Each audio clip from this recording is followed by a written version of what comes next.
बिस्मिल्लाहिर्रहमानिर्रहीम। अस्सलाम वालेकुम स्टूडेंट्स। आज हम लोगों ने एक्सरसाइज 3.2 स्टार्ट करनी है। जिन बच्चों ने तो एक्सरसाइज 3.1 पहले से समझी हुई है और लास्ट वीडियो देखी हुई है, उनके लिए ये एक्सरसाइज बहुत ज़्यादा आसान होने वाली है। लेकिन जिन बच्चों ने नहीं भी समझी हुई, मैं ये कोशिश करूँगी कि इस तरह से समझाऊँ कि आप लोग को ईजिली ये सही तरीके से समझ आ जाए। ठीक है, बहरहाल आप लोग एक दफ़ा 3.1 को समझ लें ताकि आपको आपकी बेसिक स्ट्रॉन्ग हो जाए और उसके बाद आप 3.2 पे आएँ ताकि आपको आसानी से समझ आ सके। 3.2 का आज हम लोग क्वेश्चन नंबर 1 से करेंगे। क्वेश्चन नंबर 1 स्टार्ट करने से पहले आपको ये पता होना चाहिए कि यूनिवर्सल सेट कहते किसे हैं। ये जो यू है जो मैंने मेंशन किया हुआ है, दैट मीन्स कि ये यूनिवर्सल सेट है। यूनिवर्सल सेट जो है वो वर्ड यूनिवर्स से निकला, दैट मीन्स कि जिसमें सारी चीजें आ जाती हैं। ठीक है, तो यूनिवर्सल सेट ऐसा सेट होता है जिसके अंदर अगले जो भी गिवन सेट्स होते हैं वो सारे सेट्स उसके सब सेट्स हों। मतलब ये सारे सेट जो है वो सारे के सारे यूनिवर्सल सेट के अंदर एग्जिस्ट करते हो, तो ये जो सेट होगा वो यूनिवर्सल सेट हो जाएगा। ठीक है, फॉर एग्जाम्पल अगर मैं आपको एग्जाम्पल दूं तो मेरे पास अगर एक सेट है ABC और एक सेट है LMN, और ये दोनों मेरे पास, ये सेट A है और ये सेट B है, और मैं बोलती हूँ कि इनका जो यूनिवर्सल सेट होगा वो होगा ABCD से लेके Z तक। मतलब ऐसे ये दोनों सेट्स हैं कि ये दोनों जो हैं वो इस सेट के अंदर एग्जिस्ट कर रहे हैं। तो ऐसे सारे सेट जो किसी बड़े सेट के अंदर एग्जिस्ट कर रहे हो तो वो यूनिवर्सल सेट होता है। ठीक है, तो यहाँ पे ये दोनों जो हैं ये सेट्स है नॉर्मल, और ये वाला जो सेट है ये यूनिवर्सल सेट है। मतलब इन दोनों के एलिमेंट्स इसमें एग्जिस्ट कर रहे हैं। ठीक है, पहले हम लोग अब यहाँ पे देखते हैं कि यूनिवर्सल सेट हमारे पास क्या है, वो लिखते हैं। यहाँ पे लिखा हुआ है कि x such that x is a multiple of 2 and 0 less than x less than equal to 30। ये जो हमारे पास सेट है, एक तो वो मल्टीपल ऑफ 2 है, मतलब 2 का टेबल है, 2 1 टाइम्स 2 4 6 8 ऐसे।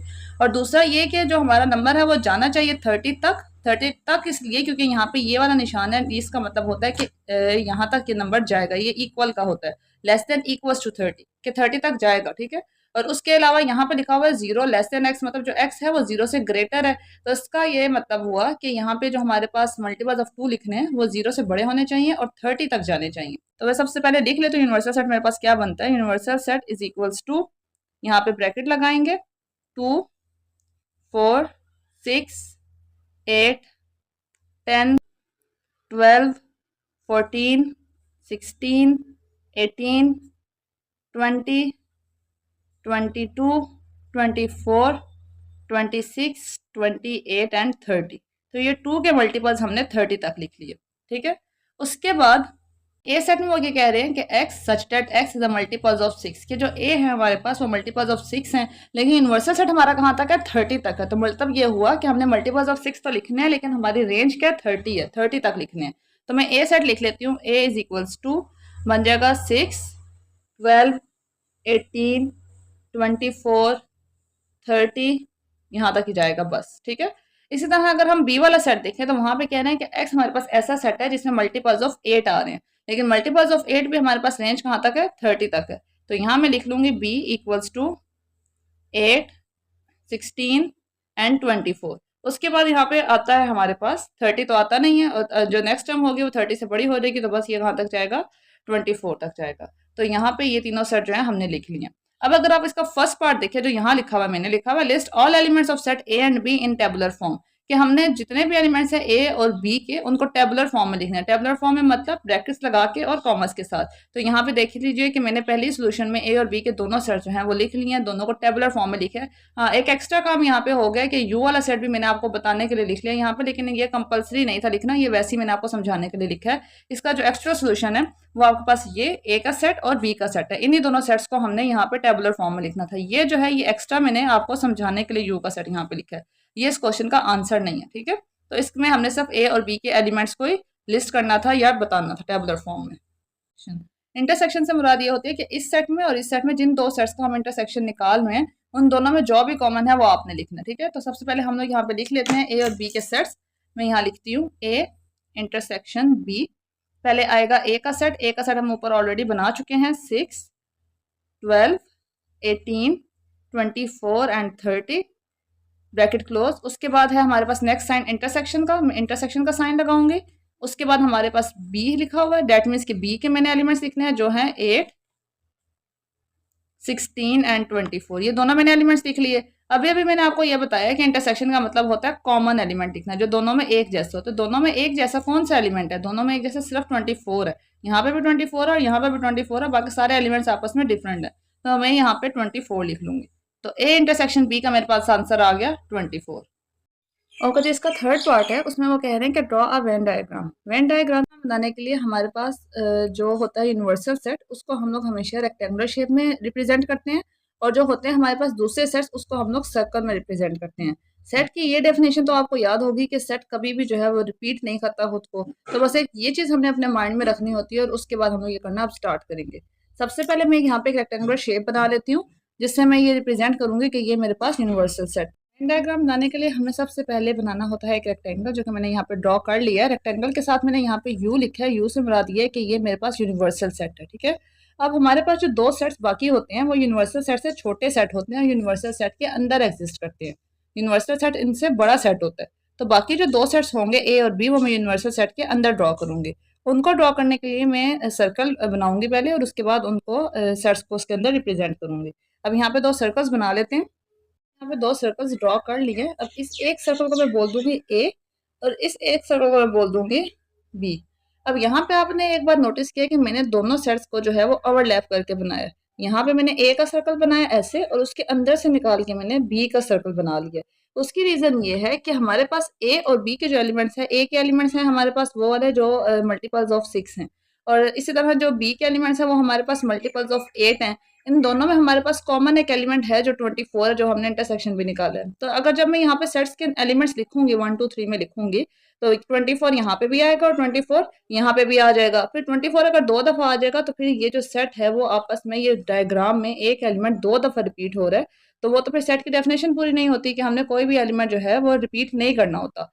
तो इस वजह से हम लोग, जब ऐसा होता है कि कोई भी एलिमेंट जो है रिपीट हो रहा होता है, दो तीन सेट्स में एक जैसा होता है, तो उसके लिए ओवरलैपिंग सेट बना देते हैं, और वो जो एलिमेंट जो रिपीट हो रहा है उसको फिर इस सेट में लिख देते हैं। इससे क्या होता है कि जो एलिमेंट रिपीट हो रहा होता है वो एक ही दफा आता है, और दूसरा ये कि हमें पता भी चलता है कि वो एलिमेंट ए के अंदर भी है और बी के अंदर भी है, ठीक है। अब सबसे पहले हम इसके एलिमेंट्स लिखना स्टार्ट करते हैं। हम पहले यहाँ पे रफली एलिमेंट्स लिख लेते हैं ताकि हमें आसानी हो जाए। ये कंपलसरी नहीं है, लेकिन आपकी आसानी के लिए मैं सिर्फ यहाँ पे लिख के दिखा रही हूँ कि यहाँ पे 2 4 6 8 10 और अप टू सो ऑन ये 30 तक जा रहे थे। इसी तरह जो हमारे पास ए सेट था वो था मल्टीपल ऑफ 6, उसमें थे 6 12 18 24 एंड 30, ये 5 एलिमेंट्स थे। इसी तरह जो बी सेट था उसमें हमारे पास था 8 16 एंड 24, सिर्फ ये 3 एलिमेंट्स थे। तो हम इन्हीं सब को देख के जो है वो अपना अब ये वेन डायग्राम में नंबर्स लगाएंगे। बस कोई भी एलिमेंट हमने रिपीट नहीं करना। सबसे बड़ा सेट हमारे पास यूनिवर्सल सेट है, तो सबसे पहले एलिमेंट्स लिखना वहीं पे स्टार्ट करते हैं। मैं यूनिवर्सल सेट में लिखूंगी 2, 2 लिख लिया मैंने।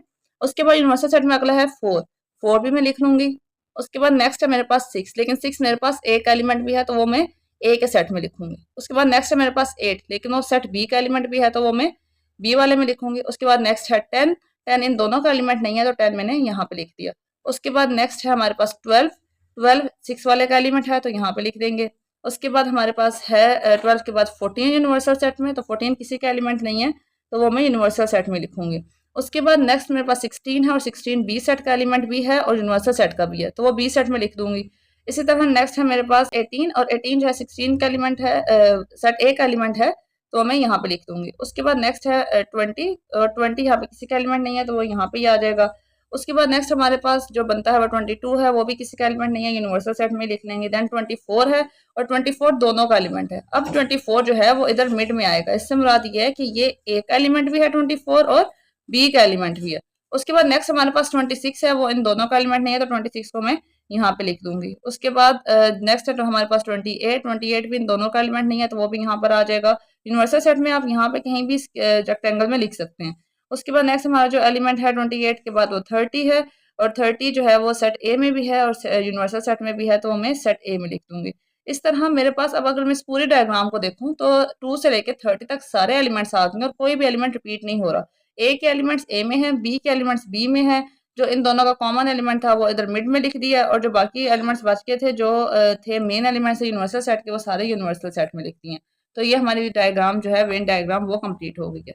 अगर ऐसा हो कि दोनों सर्कल्स में कोई भी चीज़ कॉमन ना हो, तो फिर हम लोग जो है ओवरलैपिंग डायग्राम नहीं बनाते, हम लोग अलग अलग सर्कल्स बना देते हैं। इनके यही 3 पार्ट्स थे। अब हम लोग अपना सेकंड क्वेश्चन स्टार्ट करेंगे। ओके जी, क्वेश्चन नंबर 2 में वो कह रहे हैं कि आपके पास जो यूनिवर्सल सेट है वो है x such that x is an integer and 0 less than x less than equals to 150, कि वो 0 से बड़ा है, मतलब उसमें 0 इंक्लूड नहीं है, 0 से अगले नंबर्स इंक्लूड हैं, और 150 तक जा रहा है। 150 तक जा रहा है क्योंकि ये लाइन इक्वल के आगे, डेट मीन्स कि 150 इसमें इंक्लूड है। और दूसरा ये कि यहाँ पे जो हमारे पास नंबर्स हैं वो इंटीजर्स हैं, लेकिन उन्होंने इधर सिर्फ पॉजिटिव इंटीजर्स का जिक्र किया, माइनस वाले इंटीजर्स का जिक्र नहीं किया। अगर उसका जिक्र होता तो यहाँ पे जो है वो साइन जो है मेंशन होता, ठीक है। डेट मीन्स यहाँ पे 1 से स्टार्ट करके हम इसको 150 तक लिखेंगे। उसके बाद जी वाला सेट है कि x such that x equals to 2 की power m for integers m and 0 less than equals to m less than equals to 12, कि 0 से स्टार्ट होकर 12 तक जा रहा है। यहाँ पे 0 भी इंक्लूड है और 12 तक जा रहा है, और जो सेट उन्होंने बताया वो 2 की पावर m है। ये सेट हमें खुद निकालना पड़ेगा। उसके बाद वो कह रहे हैं कि जो तीसरा सेट है वो स्क्वायर्स का सेट है, कि वो स्क्वायर जो आपके एलिमेंट्स हैं उनका सेट है। और सबसे पहला पार्ट ये है कि list all elements of set G and H in tabular form, के जी और एच के सारे एलिमेंट्स को आपने टेबुलर फॉर्म में करना है। तो इसको भी हम इसी तरह करेंगे, हम जी और एच के साथ यू के भी एलिमेंट्स जो हैं उनको भी टेबुलर फॉर्म में लिख लेंगे अपनी आसानी के लिए और अपनी समझ के लिए, लेकिन आंसर में सिर्फ जी और एच ही आएंगे, ठीक है। और फिर जब इस क्वेश्चन को आगे करना स्टार्ट करते हैं, तो वो कह रहे हैं कि जो आपका सेट है यू वो एक्स है, और एक्स जो है इंटीजर्स का सेट है, और जो 0 से आगे से स्टार्ट होता है क्योंकि यहाँ पे इक्वल का साइन ही लगा हुआ, और 150 तक जाता है। दूसरी बात ये है कि यहाँ पर सिर्फ उन्होंने पॉजिटिव साइड का जिक्र किया, नेगेटिव का साइन साथ नहीं लगाया। डेट मीन्स कि ये 1 से स्टार्ट होगा और पॉजिटिव 150 तक ही जाएगा, नेगेटिव साइड हम यहाँ पे मेंशन नहीं करेंगे। तो मैं यू का सेट लिख लेती हूँ यहाँ पे लिखना स्टार्ट करते हैं। 1 2 3 4 एंड यहाँ पे आगे अप टू सो ऑन 150, क्योंकि 150 तक पूरी काउंटिंग लिखना पॉसिबल नहीं है, तो 150 तक मैंने इस तरह से लिख दिया। अब नेक्स्ट सेट इसका देखते हैं। जी सेट देखें इसका किस तरह से उन्होंने दिया हुआ है कि एक्स आपके पास जो सेट है इज इक्वल्स टू 2 की पावर m, और m जो इंटीजर्स हैं वो 0 से स्टार्ट हैं और 12 पर जाके ये खत्म हो जाते हैं। यहाँ पे 0 भी इंक्लूड होगा क्योंकि यहाँ पे ये इक्वल का साइन है, कि मतलब 0 जो है वो m सेट में इंक्लूडेड है और 12 तक इसने जाना है, ठीक है। तो हम लोग अब ये वाला सेट पहले बनाना पड़ेगा हमें। यहाँ साइड में इसको बनाते हैं। यहाँ पे मैं लिखती हूँ 2 की पावर m, ठीक है। उसके बाद उन्होंने बोला है कि 0 से लेकर 12 तक वैल्यूज लगानी है हमने, तो हम पहले यहाँ पे 2 की पावर 0 लगाएंगे, 2 की पावर 1, 2 की पावर 2 एंड देन 2 की पावर 3। पहले इनको करते हैं फिर आगे देखेंगे। 2 की पावर 0 तो हमारे पास 1 हो जाती है, 2 की पावर 1 हमारे पास 2 होती है, 2 की पावर 2 इज इक्वल्स टू 4, 2 की पावर 3 इज इक्वल्स टू 8। इस तरह जब हम 2 की पावर 4 करेंगे तो वो हमारे पास बन जाएगी 16, देन बाकी सारी पावर्स भी आगे आती जाएंगी, ठीक है। तो वो हम लोग डायरेक्ट लिख लेते हैं। मैंने आपको लास्ट लेक्चर में भी इनके पावर्स निकालना जो है कैलकुलेटर से सिखाई थी, तो आप एक दफ़ा वहाँ से जाके भी इसको चेक कर सकते हैं। लास्ट एक्सरसाइज में हमने ये क्वेश्चन किए हैं, ठीक है। तो जी का जो सेट है वो मैं यहाँ पे लिखती हूँ, जी इज इक्वल्स टू, तो ये स्टार्ट होता है 1 से, 1 2 4 8। उसके बाद 2 की पावर जो होती है 4 वो होती है 16, 2 की पावर 5 होती है 32, 2 की पावर 6 होती है 64, देन उसके बाद 2 की पावर 7 होती है 128 एंड 2 की पावर 8 होती है 256। अब बात यह है कि यहाँ पे 256 में लिख नहीं सकती, लेकिन आप अब ये कह रहे होंगे कि उन्होंने तो बोला था कि आपने 2 की पावर जो है वो 12 तक लेनी है, क्योंकि एम में यहाँ पे लिखा हुआ था कि आपने पावर्स देना स्टार्ट करनी है, 0 से स्टार्ट करनी है और 12 तक जानी है। लेकिन हम तो यहाँ पे 7 की पावर तक आके स्टॉप कर गए, वो इस वजह से क्योंकि यहाँ पे जो हमारा यूनिवर्सल सेट है हमने उसके अकॉर्डिंगली देखना होता है। अगर मैं यहाँ पे इससे आगे 2 की पावर 8 लूँगी तो वो 256 हो जाएगा। तो 256 तो हमारा यूनिवर्सल सेट ही नहीं है, यूनिवर्सल सेट की जो रेंज है वो 150 है। तो इसका मतलब है कि जो हमारे दोनों सेट्स हैं उनमें जो भी उन्होंने रेंज दी हुई है उसकी रेंज के जो आंसर्स हैं वो 150 के अंदर अंदर तक ही आने चाहिए, उससे ज़्यादा के नहीं आने चाहिए, ठीक है। तो 128 तक ही हम इस सेट को क्लोज कर देंगे, क्योंकि इससे ज़्यादा फिर 150 से एक्सीड कर जाएगा, ठीक है। उसके बाद जो नेक्स्ट सेट है हमारा एच, वो वाला देख लेते हैं कि वो उन्होंने क्या बोला हुआ है। एच सेट सिंपल से उन्होंने बोला है कि एच इज़ अ स्क्वायर, कि एच जो है वो स्क्वायर है, मतलब जो भी नंबर आपका आपने यहाँ पे लेना है, क्योंकि इंटीजर्स हैं और हम लोगों ने स्टार्ट किया 1 से, तो 1 से लेके 150 तक सारे नंबर्स के जो हैं वो स्क्वायर हैं। लेकिन यहाँ पे जब हम स्टार्ट करेंगे इसको, तो 1 का स्क्वायर जो होता है वो 1 होता है, 2 का स्क्वायर 4, 3 का स्क्वायर 9, 4 का स्क्वायर 16, 5 स्क्वायर मतलब 5 मल्टीप्लाई 5 25, 6 का स्क्वायर 36, देन 7 का स्क्वायर 49, उसके बाद 8 का स्क्वायर 64, 9 का स्क्वायर हमारे पास होता है 81, 10 का स्क्वायर 100, 11 का स्क्वायर 121 एंड 12 का स्क्वायर 144। इसके बाद जब मैं 13 का स्क्वायर लूँगी तो 139 आ जाएगा, जो कि 150 से बड़ी वैल्यू है, वो हमने नहीं लिखनी है, हमने सब 150 तक ही लिखना है, अपने यूनिवर्सल सेट के अंदर रह के सेट बनाना है। तो यहाँ पे ये एच का सेट क्लोज हो जाता है। तो इस क्वेश्चन में सिर्फ उन्होंने जी और एच के सेट ही हमसे पूछे थे, यूनिवर्सल सेट तो हमने वैसे अपने अंडरस्टैंडिंग के लिए बना लिया। तो सोचने में सिर्फ ये वाले दो सेट्स आएंगे, तो फर्स्ट पार्ट आपका यहाँ पे डन हो जाता है। अब हम इसका सेकंड पार्ट देखते हैं। जो इसका सेकंड पार्ट है वो है हमारे पास जी यूनियन एच। तो इसको सॉल्व करने के लिए सबसे पहले हम यहाँ पे नीचे लिख लेंगे जी यूनियन एच और उसके जो है एलिमेंट्स लिख लेंगे। जी के एलिमेंट्स है हमारे पास 1 2 4 8 16 32 उसके बाद 64 128 और यहीं तक थे हमारे पास। उसके बाद यूनियन का साइन लगाएंगे। उसके बाद देन हम लोग एच वाले एलिमेंट्स लिखेंगे। एच के एलिमेंट्स थे 1 4 9 16 25 उसके बाद 36 उसके बाद आपका 49 देन 64 देन 81 100 121 उसके बाद 144। इसके बाद हमने इनका यूनियन लेना है। यूनियन मतलब सारे एलिमेंट्स को हमने लिख देना, बस कोई भी एलिमेंट हमने रिपीट नहीं करना। एक और चीज़ यहाँ पे हमने ध्यान रखनी है वो ये कि हमने यहाँ पे जितने भी एलिमेंट्स लिखने हैं वो सारे एलिमेंट्स हमने सीक्वेंस में लिखने हैं, ठीक है। तो सबसे पहले स्टार्ट करते हैं 1 से। 1 2 4 8 देन यहाँ पे 9 है 9 16 25 32 36 49 64 उसके बाद 81 है 100 है 121 है 128 है एंड 144 है। और यहाँ पे ये सेट कंप्लीट हो जाता है। तो ये जो था आपका सेकंड पार्ट इतना ही था। देन उसके बाद थर्ड पार्ट देखते हैं। इसका थर्ड पार्ट में उन्होंने कहा है कि आपने फाइंड करना है जी इंटरसेक्शन एच। जी इंटरसेक्शन एच के लिए भी पहले हमें जी इंटरसेक्शन एच लिखना पड़ेगा। उसके बाद जी के जो एलिमेंट्स हैं वो लिखने पड़ेंगे, वो मैं लिख लेती हूँ। 1 2 4 8 16 32 64 हमारे पास है 128 वो लिख लिया। उसके बाद इंटरसेक्शन का साइन लगाएंगे। देन उसके बाद एच के जो एलिमेंट्स है हमारे पास वो लिखेंगे 1 4 9 16 25 36 49 उसके बाद 64 81 100 एंड 121 और उसके बाद 144। इसके बाद इंटरसेक्शन का मतलब होता है जो दोनों में कॉमन हो। तो दोनों में कॉमन हमारे पास कौन कौन से एलिमेंट्स है देख लेते हैं। 1 और 1 दोनों में कॉमन है, वो लिख लिया। उसके बाद हमारे पास 4 दोनों में कॉमन है, यहाँ पे भी है और यहाँ पे भी है, 4 लिख लेते हैं। उसके बाद 16 दोनों में कॉमन है, 16 लिख लिया। देन उसके बाद हमारे पास जो 64 है वो दोनों में कॉमन है तो 64 लिख लिया। बस ये जो 4 एलिमेंट्स हैं ये इन दोनों में कॉमन है। तो जी इंटरसेक्शन एच का यहीं तक आंसर था। ये वाला क्वेश्चन आपको यहीं पे कंप्लीट होता है। नेक्स्ट क्वेश्चन है क्वेश्चन नंबर 3। क्वेश्चन नंबर 3 में वो कह रहे हैं कि आपके पास जो पी सेट है वो ऐसा सेट है जो प्राइम नंबर्स का सेट है और जो प्राइम नंबर्स का सेट है वो जीरो से स्टार्ट नहीं हो रहा, मतलब जीरो से अगले नंबर से स्टार्ट हो रहा है क्योंकि जीरो जो है वो लेस देन एक्स है। डेट मीन्स कि जो एक्स की वैल्यू है वो जीरो से बड़ी है। और वो जा कहाँ तक रहा है, जा रहा है वो 20 तक। यहाँ पे ये वाला साइन है, ये सीधी जो लाइन होती है डेट मीन्स इक्वल्स टू 20 कि यहाँ पे ये 20 तक जो है वो जाएगा। तो जीरो से नहीं मतलब 1 से स्टार्ट करेंगे, 1 से लेके 20 तक जितने भी प्राइम नंबर्स हैं वो सारे पी सेट में आ जाएंगे। इसी तरह जब बात करें क्यू सेट की तो क्यू सेट में वो सारे नंबर्स हैं जो डिवाइजर हैं 210 के। ठीक है, वो कह रहे हैं कि 210 के सारे डिवाइजर्स आपने लिखने हैं, ऐसे नंबर जो 210 को डिवाइड करते हैं। और वो जो नंबर्स होने चाहिए ना वो होने चाहिए आपके यहाँ पर भी सेम वही रेंज है, जीरो से नहीं स्टार्ट करना आपने, 1 से स्टार्ट करना, 1 से लेके 20 तक। ठीक है, 1 से लेके 20 तक जितने भी 210 के डिवाइजर्स हैं, डिवाइड करने वाले नंबर्स हैं, वो आपने यहाँ पे लिख लेने हैं।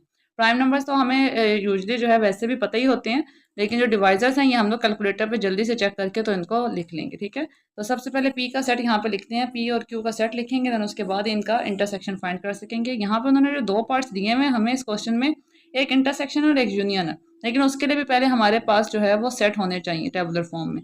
तो सबसे पहले मैं यहाँ पे पी का सेट बना लेती हूँ, पी इज इक्वल्स टू, तो यहाँ पे प्राइम नंबर्स हैं। प्राइम नंबर्स वो नंबर्स होते हैं जो सिर्फ अपने टेबल पर डिवाइड होते हैं, यानी कि उनके सिर्फ हमारे पास दो फैक्टर्स होते हैं। एक वो नंबर खुद, जैसे फॉर एग्जांपल 2 है तो 2 अपने टेबल पे डिवाइड होता है, 2 1 टाइम्स 2, और दूसरा वो 1 के टेबल पे डिवाइड होता है, 1 2 टाइम्स 2। तो ऐसे नंबर्स जिनके दो फैक्टर्स होते हैं, एक 1 और एक वो नंबर खुद, तो ऐसे नंबर्स को हम लोग प्राइम नंबर्स कहते हैं। तो 1 जो है वो हमारे पास प्राइम नंबर्स में नहीं आता। क्यों नहीं आता ये बात भी हम लोग प्रीवियस लेक्चर में डिस्कस कर चुके हैं, क्योंकि उसके दो फैक्टर्स हमारे पास नहीं होते।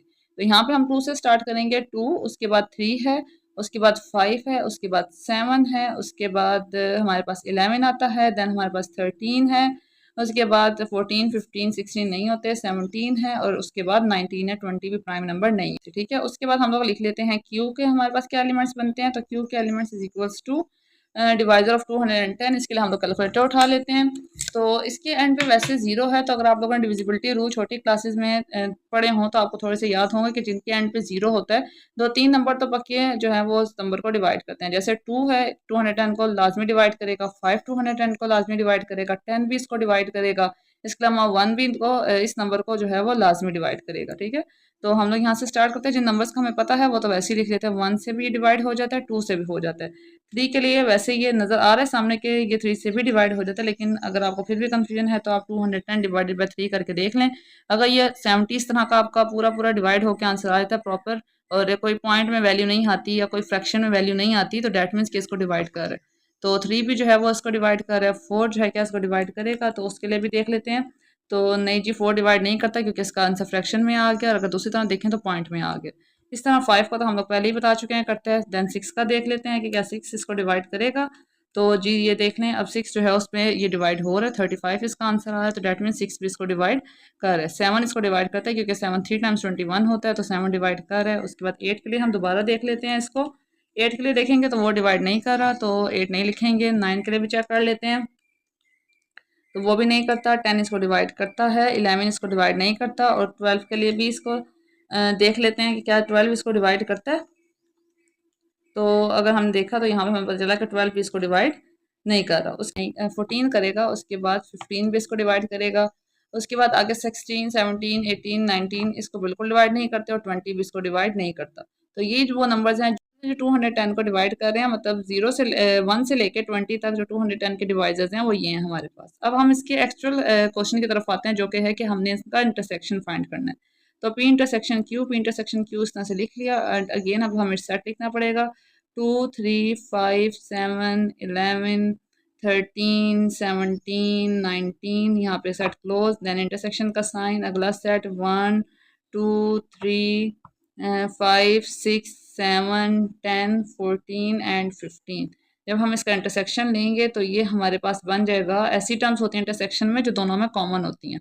तो यहाँ और यहाँ पर 2 कॉमन है, एक इन दोनों में 3 कॉमन है, एक 5 कॉमन जो नज़र आ रहा है, और 5 के अलावा यहाँ पे हमारे पास जो है वो एक 7 कॉमन है। तो मैंने ब्रैकेट लगा दी थी मिस्टेकनली, तो ये 7 भी इसमें आ जाएगा। और उसके बाद मुझे यहाँ पे कोई कॉमन नज़र नहीं आ रहा है इनमें, तो हम यहाँ पे ब्रैकेट क्लोज कर लेंगे। ये वाला पार्ट यहीं तक था। अब जो इसका नेक्स्ट पार्ट है जिसमें दोनों का यूनियन करना है, वो वाला पार्ट स्टार्ट करते हैं। नेक्स्ट पार्ट मैंने इसका ऑलरेडी यहाँ पे लिखा हुआ है। तो पी यूनियन क्यू यहाँ पे फाइंड करना है। तो पी यूनियन क्यू के लिए भी सबसे पहले हम लोग इसके जो एलिमेंट्स हैं वो लिख लेते हैं। पी के एलिमेंट्स थे हमारे पास प्राइम नंबर्स, तो उसमें हमारे पास आ रहा था 2 3 5 7 11, उसके बाद 13 17 एंड 19। उसके बाद यूनियन का साइन लगाएंगे। देन हमारे पास क्यू था, क्यू में थे हमारे पास वो एलिमेंट जो डिवाइजर ऑफ 210 थे।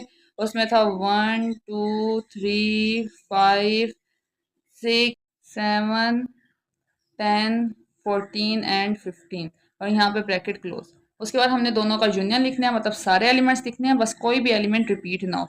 तो सारे एलिमेंट्स लिखेंगे लेकिन सीक्वेंस से लिखेंगे। 1 से स्टार्ट करते हैं, 1 2 3, उसके बाद 5 6 7, उसके बाद 10 11 13, उसके बाद यहाँ पे 14 15 है वो लिखा। देन उसके बाद आगे 17 है, और उसके बाद 19 है वो लिखा, और यहाँ पे ब्रैकेट क्लोज कर दी।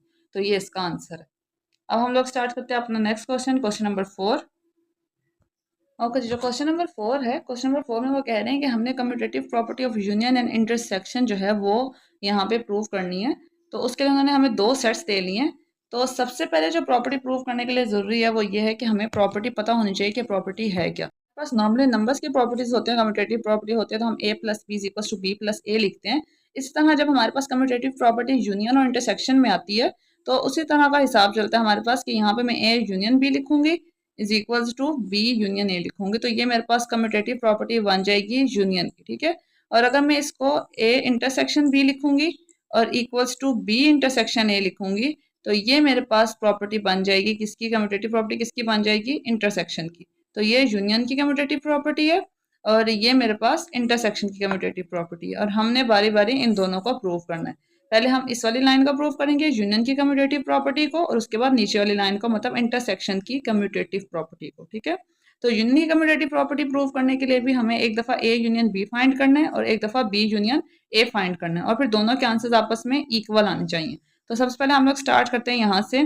ए यूनियन बी फाइंड करेंगे हम लोग, और इसके साथ लिख लेंगे कि ये हमारे पास कौन सी साइड है, ये लेफ्ट हैंड साइड है। ठीक है, वैसे लेफ्ट हैंड साइड पहले लिखना चाहिए था, लेकिन चलें। उसके बाद हम यहाँ पे स्टार्ट करते हैं ए यूनियन बी। तो ए का सेट उन्होंने हमें दिया हुआ है 1 2 3 4 एंड 5। उसके बाद यूनियन, देन उसके बाद उन्होंने बी का सेट भी दिया हुआ है 4 6 8 एंड 10। उसके बाद ये ब्रैकेट मैंने क्लोज कर दिया। यूनियन के लिए दोनों सेट्स को एक साथ हमने पूरा लिखना होता है, तो हम लिखेंगे 1 2 3 4 5 6, उसके बाद 8 एंड 10। 4 दो दफ़ा रिपीट हो रहा था, मैंने एक ही दफ़ा लिखा, तो ए यूनियन बी आपके पास आ गया। अब हम इसके राइट हैंड साइड निकाल लेते हैं, तो मैं यहाँ लिख लूँगी right hand side. Right hand side क्या हमारे पास बी यूनियन ए, तो right hand side equals to B union A. अब बी यूनियन ए के लिए जब हम लोग सबसे पहले यहाँ लिखेंगे बी यूनियन ए, जो सेट पहले यहाँ पे होता है ना, उसी सेट के एलिमेंट्स पहले लिखते हैं। पहले अब यहाँ पे बी है, तो हम लोग पहले यहाँ पे बी के एलिमेंट्स लिखेंगे 4 6 8 10 ब्रैकेट क्लोज, यूनियन का साइन क्योंकि यहाँ भी यूनियन है। देन ए लिखा हुआ है, तो ए के हमारे पास जो एलिमेंट्स हैं 1 2 3 4 एंड 5, और उसके बाद यहाँ पे भी ब्रैकेट क्लोज। अब इसका भी यूनियन फाइंड करेंगे, तो यूनियन के लिए सारे एलिमेंट्स को लिख देंगे और कोई भी एलिमेंट हम लोग रिपीट नहीं करेंगे। वैसे ही अंडरस्टूड है कि एलिमेंट्स हमारे पास इक्वल ही आएंगे 1 2 3 4 5 देन 6 8 और 10। अब आप अगर देखें तो आपके पास ए यूनियन बी और बी यूनियन ए दोनों के आंसर्स बिल्कुल जो है वो इक्वल आए हैं। तो यही हमने प्रूव करना था कि ए यूनियन बी और बी यूनियन ए हमारे पास इक्वल आए, और इसी को हम कहते हैं कम्यूटेटिव प्रॉपर्टी ऑफ यूनियन। तो हम यहाँ नीचे लिख सकते हैं कि A union B is equals to B union A, और आप सिर्फ नीचे वेरीफाइड भी लिखते हैं या इस तरह से लिखते हैं कि commutative property verified, commutative property of union proved लिख लें या वेरीफाइड लिख लें अकॉर्डिंग टू योर क्वेश्चन। तो ये इसका आंसर है। अब हम इसकी दूसरी property A intersection B is equal to B intersection A, ये वाली प्रॉपर्टी प्रूव करेंगे।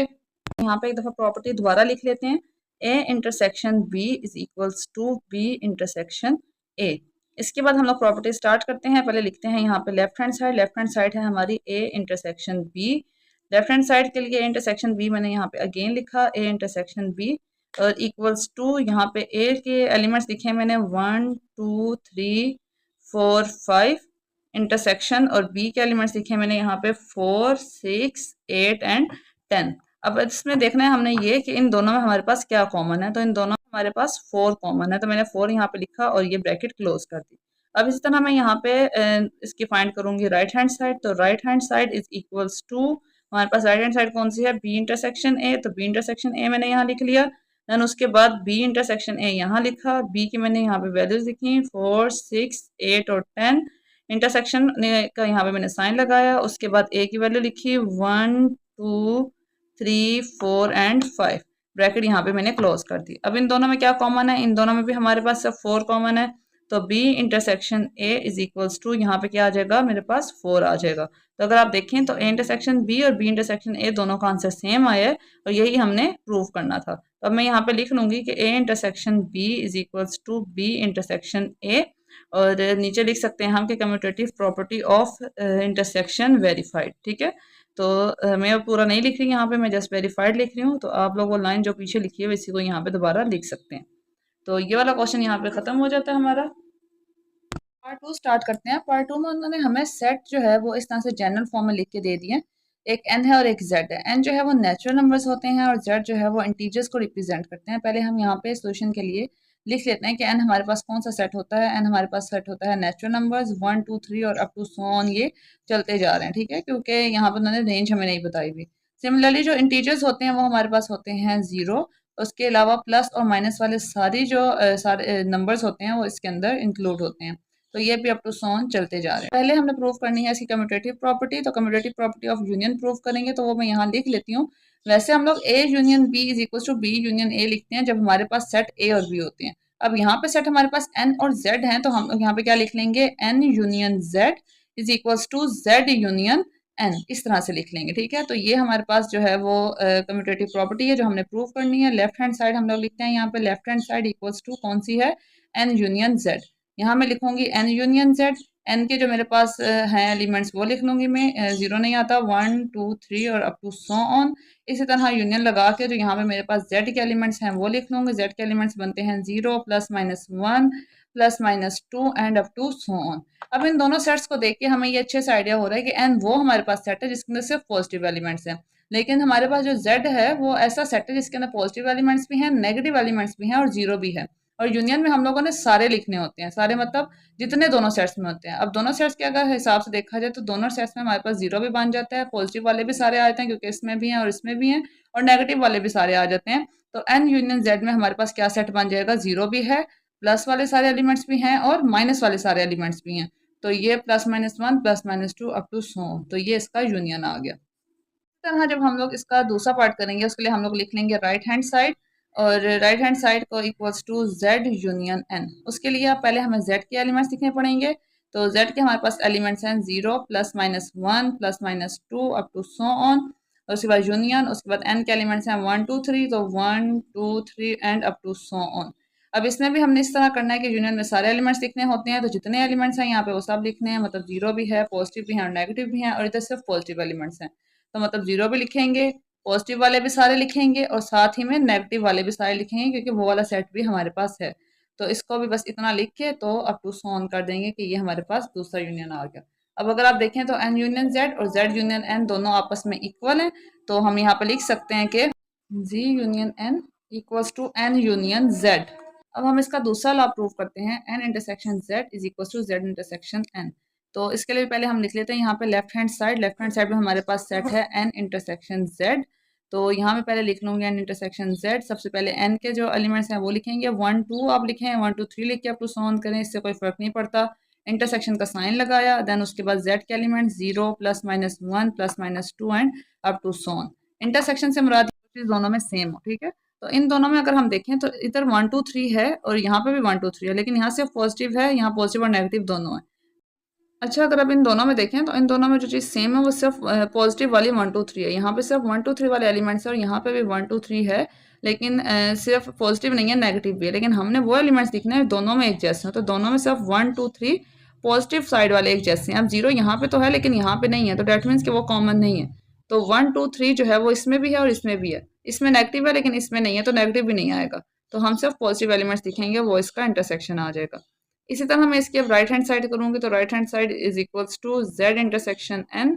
Z intersection N is equals to Z की वैल्यू लिख लेंगे हम यहाँ पे zero plus minus one plus minus two up to so on, आगे इंटरसेक्शन, उसके बाद एन है one two three up to so on. अब इसमें भी अगर हम देखें कॉमन हमारे पास क्या बनता है, तो कॉमन जीरो कॉमन नहीं है, दोनों में सेम नहीं है, नेगेटिव चीज़ भी दोनों में सेम नहीं है, सिर्फ पॉजिटिव वाले जो एलिमेंट्स हैं वो दोनों में सेम है।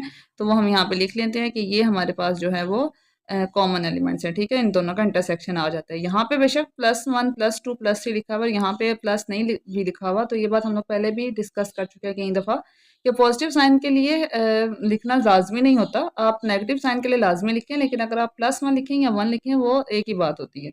तो इसलिए हमने यहाँ पे वन टू थ्री लिख लिया। अब हमारे पास जो दोनों के आंसर एन इंटरसेक्शन जेड का और जेड इंटरसेक्शन एन का वो सेम आ गए। तो मैं यहाँ पे नीचे लिख सकती हूँ कि Z intersection N is equals to N intersection Z, और नीचे लिख लें आपकी ये जो कम्यूटेटिव प्रॉपर्टी ऑफ इंटरसेक्शन है ये आपकी वेरीफाइड हो गई। सिर्फ वेरीफाइड लिख लें तब भी ठीक है, ठीक है। अगर पूरी लाइन लिख लेंगे तो ज़्यादा बेहतर है। तो ये इसका आंसर है।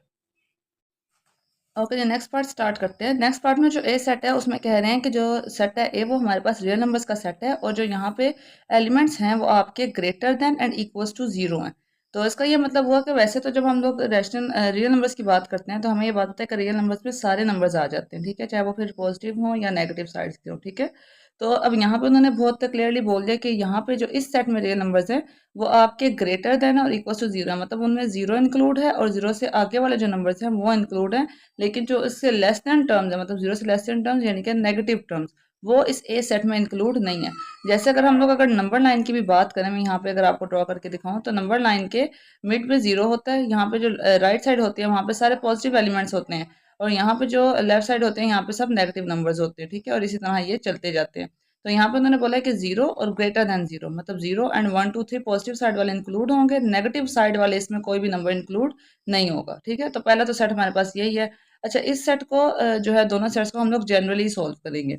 जो दूसरा उन्होंने बोला बी, उसमें उन्होंने कहा है कि वो पूरे का पूरा रियल नंबर है, मतलब इसमें सारे पॉजिटिव साइड वाले भी इंक्लूड हैं, सारे नेगेटिव साइड वाले भी इंक्लूड हैं सब, और बीच में जो जीरो आता है वो भी इसमें इंक्लूड है, मतलब सारे नंबर्स जो है वो रियल नंबर के इसमें जनरली आ जाते हैं। लेकिन इसमें जस्ट ग्रेटर देन जीरो और जीरो इंक्लूड है।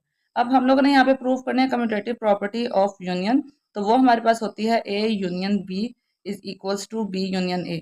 तो सबसे पहले मैं लेफ्ट हैंड साइड लिख लेती हूँ, left hand side is equals to A union B. अब ए यूनियन बी जो है उसके लिए पहले मैं सेट ए लिखती हूँ यहाँ पे, दोबारा यहाँ पे लिखते हैं, स्टार्ट करते हैं। सेट लिखने के लिए मैं इसी सेट को उठाकर भी लिख सकती हूँ, और दूसरा ये कि मैं इसको डिस्क्रिप्टिव फॉर्म में भी लिख सकती हूँ कि set of real numbers greater than और इक्वल्स टू जीरो।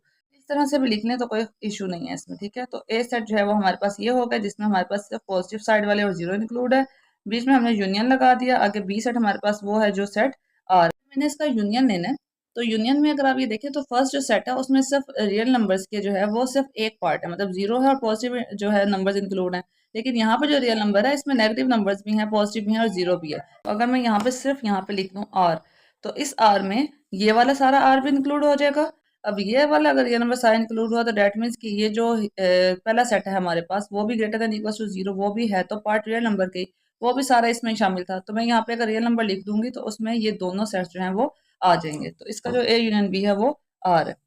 इसी तरह अगर हम इसकी राइट हैंड साइड देखें तो right hand side is equals to B union A. ये भी सेम वैसे ही होगा, मैं यहाँ पे बी यूनियन ए लिखूंगी, इसके लिए पहले जो बी है वो आर लिख लूंगी, और उसके बाद यूनियन एंड देन उसके बाद जो सेट है दूसरे वाला x such that x belongs to real number and x greater than equals to zero.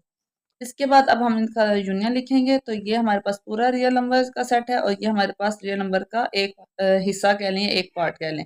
तो हमने यूनियन में सारा लिखना होता है, मतलब जो दोनों सेट्स में होता है, तो हम यहाँ पे रियल नंबर लिख देंगे, क्योंकि यहाँ पे रियल नंबर लिखने से ये वाला भी सारे इसमें आ जाएंगे और ये वाले सारे एलिमेंट्स भी इसमें इंक्लूड हो जाएंगे। तो हमने यहाँ पे रियल नंबर लिख दिया। बी और बी यूनियन ए आपस में इक्वल है, तो हम यहाँ पे लिख सकते हैं कि A union B equals to B union A, और एंड पे आप लिखने के commutative property of union verified. सिर्फ वेरीफाइड भी लिख लें तब भी ठीक है, लेकिन वो पूरी लाइन लिख लेंगे तो ज़्यादा बेहतर है। ओके जी, अब इसके इंटरसेक्शन स्टार्ट करते हैं। जो सेकंड है इसकी property, commutative property of intersection of sets, उसमें A intersection B is equal to B intersection A हमने प्रूव करना होता है। ये इसका सेकंड है, ठीक है। तो इसके लिए भी सबसे पहले हम लोग ए इंटरसेक्शन बी लेंगे, और ये आपके लेफ्ट हैंड साइड के इक्वल है। लेफ्ट हैंड साइड इस साइड पे लिखना था, लेकिन चलें अब इस साइड पे लिख लेते हैं। ए इंटरसेक्शन बी मैंने लिखा। अब ए की जगह ए का सेट आ जाएगा, x such that x belongs to real number and x greater than equals to zero, और आगे इंटरसेक्शन का साइन, और यहाँ पे मेरे पास आ जाएगा दूसरा सेट बी वाला क्या है, आर, तो वो मैंने आर लिख दिया। अब इन दोनों में हमने यूनियन नहीं निकालना, इंटरसेक्शन निकालना है। इंटरसेक्शन का मतलब होता है दोनों में कौन सी चीज कॉमन है।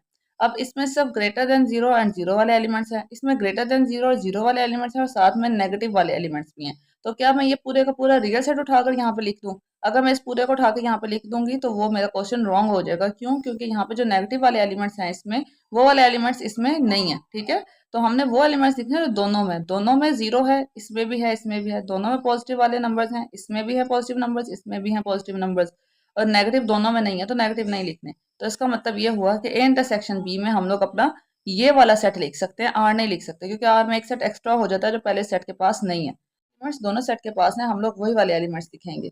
तो वो वाले एलिमेंट्स जो हैं वो इस सेट में रिप्रेजेंट हो रहे हैं, तो हमने x greater than equal to zero, ये इसका आंसर होगा, ठीक है। अब इसकी बी इंटरसेक्शन है, मतलब राइट हैंड साइड हम लोग देखेंगे, right hand side is equals to B intersection A. तो बी इंटरसेक्शन ए मैंने यहाँ लिख लिया, इक्वल्स टू बी मैंने पहले लिख लिया आर, इंटरसेक्शन का साइन, उसके बाद ए का जो हमारे पास सेट है मैंने दोनों लिख लिए हैं। अब अगेन वही वाली चीज़ की इन दोनों में हमारे पास कौन सी चीज़ कॉमन है, तो इस आर में नेगेटिव पॉजिटिव और जीरो जो है वो शामिल होता है, लेकिन इसमें जो है इस वाले सेट में सिर्फ पॉजिटिव है और ग्रेटर देन जीरो है। तो यहाँ पे जो दोनों में जो चीज़ कॉमन है, एक पॉजिटिव साइड कॉमन है और एक ग्रेटर जो है वो जीरो कॉमन है। तो हमारे पास ये वाला जो सेट है ये इसके इंटरसेक्शन में आएगा, ठीक है। तो x such that x belongs to R and x greater than equals to zero. तो ये यहाँ पे ब्रैकेट मैंने क्लोज कर दी। अब इसकी भी अगर आप देखें तो दोनों जो है वो साइड्स इक्वल हैं, तो हम नीचे यहाँ पे लिख सकते हैं कि A intersection B is equals to B intersection A, और नीचे वही आपने दोबारा लाइन लिखनी है कि commutative property of intersection verified. तो मैंने यहाँ पे वेरीफाइड लिख दी। आज की वीडियो के लिए बस इतना ही। अगर आपको कुछ भी समझ ना आए तो आप लोग कमेंट्स में पूछ सकते हैं। अल्लाह हाफिज़।